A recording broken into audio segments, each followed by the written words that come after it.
இருந்தாலும் இது முருங்கை மாறி விஷச்செடி என்றான்.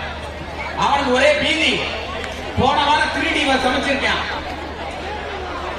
ஆக இன்னைக்கு காலகட்டம் என்பது அவரவர் வாழ்க்கையை அவரவர் வாழ்வதுதான். அதை ஏற்றுக்கொண்டுதான் ஆக வேண்டும். ஏற்றுக்கொள்வீங்களா? அரசியல்வாதி ஓட்டுக்கு வரத்துக்கு ஒருத்தவங்களை வந்து நீங்க நம்புங்க. இந்த உலகத்தை நீங்கள் நம்ப வேண்டியது ஒரே ஒருத்தர் தான். யாரு? உடனே சொல்லக்கூடாது, கொஞ்சம் சொல்லி நான் சொல்றேன். கேட்டுட்டு வாங்க. தேன் என்னத்தேன் கொம்புத்தேன் என்ன கொம்பு மான் கொம்பு என்னமான் காட்டுமான் என்ன காடு ஆற்காடு என்ன ஆறு பாலாறு என்னப்பால் கள்ளிப்பால் என்ன கள்ளி இலைகள்ளி என்ன இலை வாழை இலை என்ன வாழை கல்வாழை என்னக்கல் திண்டுக்கல் என்ன திண்டு மரத்துண்டு என்ன மரம் மாமரம் என்னம்மா அம்மா. அந்த அம்மா இல்லைன்னா நம்ம எல்லாம் ஆயிடுவோம் சும்மா. அந்த அம்மா உடனே சொல்ல கேட்டு கிடைச்சிருக்காரு. என்ன விடம் இந்த விடம் இந்த விடம்